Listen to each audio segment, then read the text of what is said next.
Another week means another week in Star Wars Unlimited. And this week we talk about set rotations as well as booster pack changes that FFG announced during their live stream. And of course, more set for spoilers. So let's get into it. So let's first start off with the hot topic from last week, which is card rotation or set rotation that FFG announced and discussed both on the live stream as well as an article listed on StarWarsUnlimited.com. Now, what we do know is this was always planned for, both by FFG, they've talked about it, but I think anybody that's played a TCG knows that at some point there will be a card or set rotation. We just now have more of the details. So what that means is there will always be up to 6 sets that are going to be premier legal format cards. Sets are going to actually age out in batches of 3. So when we get to, let's say, set 7, which I don't believe they released the name of, but once set 7 comes out, that means the year 1 sets, so the ones we're talking about now are Spark of Rebellion, Shadows of the Galaxy, and Twilight of the Republic. Those will age out, so you will not be able to use any of those cards. Then you would just use 4, 5, 6, and 7, then to 8 to 9, so on and so forth. What we also now know is cards starting with the Jump to Lightspeed set will actually have a rotation symbol listed on the bottom of the card, which I'll show here in a moment. But you can just assume for sets 1, 2, and 3, the lack of a rotation symbol is the rotation symbol. So I'll bring that up here in a second. So as you can see here on the Chewbacca example, we've got the Chewbacca unit card from Spark of Rebellion. Notice that, down on the bottom, there is no rotation symbol, but we see the new Chewbacca pilot that's coming in for Jump to Lightspeed. And we've got this rotation symbol of this little A with this kind of little square around it. But basically that assumes that sets 7, 8, and 9 will be in the A rotation, and obviously sets 1, 2, and 3, or let's call them season 0 or what rotation 0 sets. But that's how the cards will look going forward. But now talking about how these sets are going to age in and out, let's just kind of give an example. So right now we know we have Sparkle Rebellion, Shadows of the Galaxy, and Twilight of the Republic. Those are the 3 active sets. Jump to Lightspeed is the set that's going to come out in March, and then we know the next 2 sets are Secrets of Power and then Legends of the Force. And what I don't know, or what I couldn't find, if somebody has the information posted below, is then at some point, we're in 2026, we'll get set 7, 8, and 9, and whatever those are called. Once those sets are released, Spark of Rebellion, Shadows of the Galaxy, and Twilight of the Republic will basically age out or no longer be legal for tournament or premier tournament play. So really, we put onto that like Spark of Rebellion, or even as sets come out, you realize in the set 1 of the cycle or the batch, meaning those 3 sets for that year, you're only going to have a certain amount of time that those sets are going to be tournament legal. So you've got Spark of Rebellion, obviously that's the first set. So we're going to see a full 24 months or 2 years of those cards, my Lukes and my Vaders, being card legal for the premier format until set 7 comes out. But you add that to Shadows of the Galaxy, you only get 20 months of play out of those cards. And then, of course, Twilight Republic, you get 16 months. And the reason for that is obviously, as we all know, Star Wars Unlimited releases on a 4-month cadence or 3 sets a year. So when you start thinking about how you're going to procure or purchase cards, you might potentially be thinking like the first set is probably going to be the strongest set of the batch. And then the cards probably getting less stronger on each of the batches. And I think that kind of holds up for what we saw for sets 1, 2, and 3.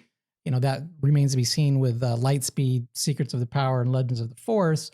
But just know that when you're purchasing and buying cards, you know that you're going to get less active time with that 3rd set, at least in the tournament cycle. So I just wanted to kind of visually show that, probably mostly for myself, but for anybody else, just to kind of think about how that's going to get laid out. So that's how the set rotation is going to work.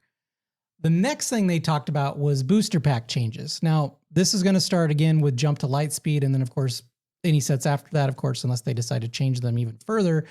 But really, this is just good news, I think, for most of us or for everybody. Basically, what they're doing is they've adjusted the rarity drops as well as the quantity of them, meaning there are now going to be 10 more commons in every set. There's going to be 2 fewer rare cards in every set, and now there are going to be 4 more legendary cards in every set. So, and this won't change the distribution of the rarities in the actual packs, they said. So you'll still get 9 commons, 3 uncommons, and 1 rare or legendary in that, that slot. But what it will do is like your legendary odds have increased because there's now more of them. So they're saying now you could, assume you're going to get 1 legendary in every 5 packs as opposed to 1 in every 8 packs. So legendaries will become a little easier to get, and then each rare is now going to be slightly more rare because there's actually less of them. So a little bit of trade-off there. We'll see how that pans out based off the quality of the legendaries and the rares that they release in each of these sets. Another cool thing that they've added is all the S cards, are kind of the starter cards that we used to get in the starter boxes and so on and so forth. Those will now come, their foil, their hyperspace, or the hyperspace foil variants. Those will now be eligible to be included in our booster pack. So you no longer can source those directly or only from your OP packs, right? So you're from your weekly play at your local LGS. So granted, that's pretty cool. They did say that that's going to be super rare. They didn't give a like how rare, like meaning 1 in every 20 packs or whatever. But they just wanted to say that it is now an option to get those S cards in the booster packs. And finally, of course, we are still within the spoiler season for set 4. I think I've heard, so far they've only released, 80 or 90 cards. So we've still got a long ways to go. But of course, this week, just like previous weeks, we did get some new leaders, a new base, and of course, units, events, and upgrades. So we'll run through those really quick. And for leaders this week, we only got 2 leaders. We got Admiral Holdo as well as Captain Phasma. Admiral Holdo is a hero command 6 cost with a 3/8 stat line. She's basically all around resistance shenanigans. If you, on her non-deployed side, if you spend 1 resource, you can give a resistant unit or unit with a resistance upgrade a +2/+2 for this phase. When she's deployed, if you attack with her, you can basically do the same thing. It's just you're not paying for it. So you're going to give another resistant unit or a unit with a resistance upgrade to +2/+2 for the attack. For Captain Phasma, she's a villain aggression leader. She's a 5 cost 4/6. Her action is if you played a first order card this phase, deal 1 damage to a base.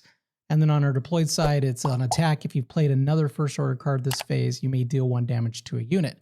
If you do, you may deal 1 damage to a base. So you're going to get some ping damage synergies with Captain Phasma. And from the first order perspective this week, we got a lot of first order cards. I'm assuming we'll see a lot of resistance cards as well, as that kind of seems to be some of these keywords. But just know that the first order might be pretty strong, at least for sealed or draft play. We'll see how that fits in the overall competitive meta. We did get a new base this time. Unlike last week with the Colossus, we got a 35-point base. This week we've got an aggression 27-point base. And the trade-off is for the thermal oscillator is your minimum deck size is now decreased by 5 cards. So, 30-point base is kind of the high-end standard without taking a penalty or anything. This 27-point base, decreasing your card size, probably a good trade-off, right? Losing 3 hit points to decrease your standard deck size from, let's say 50 to 45 can potentially help you with the card draw, right? You're going to be more precise or your odds are better of pulling the cards that you want. So we'll see how this plays in the meta. I can definitely see this card probably seeing some use, at least from kind of the outside looking in. But that's the new base for the week. Getting into the aspect cards, this week was the heavy week for aggro. We got 7 aggression cards. We got Frisk, who's a 2-cost aggression hero pilot. We've got an event which is called Fight Fire with Fire, which is a 1 cost damage dealer. Basically, you can do 3 damage to yourself as well as to an opponent unit. We got General Husk to kind of start off all these first order cards I was talking about. He's a 2-cost 1/4. Might be a good turn 1 play because he's going to buff all first order units, give them raid 1, and also gives you card draw if you played a first order card as well. So just some good stuff there. Special Forces TIE Fighter, 2-cost 2/3. Probably the big card out of the aggression this week is the Profanity, I guess if I'm saying that right, which is a 9-cost 8/9 with Overwhelm. It's a aggro hero card, but it's when played, when defeated is choose a player. They discard a card from their hand. Then if they have more cards in their hand than you, they discard a card from their hand. So basically, you're going to be able to do a double dip on discard. So I'm thinking of like you're going up against those hard control folks that tend to have a lot of cards in their hand, especially for the cost of this. I mean, you're getting up to 9 costs, so you're going to be into late games, but probably the key card that I think was announced last week. So we'll see how that comes out.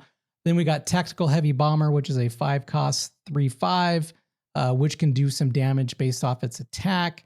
And then we got BB-8, which is a 1-cost 1/4 pilot. For the Vigilance cards, this was the light week, or this was the color that got the lightest of releases. We only got 2 cards.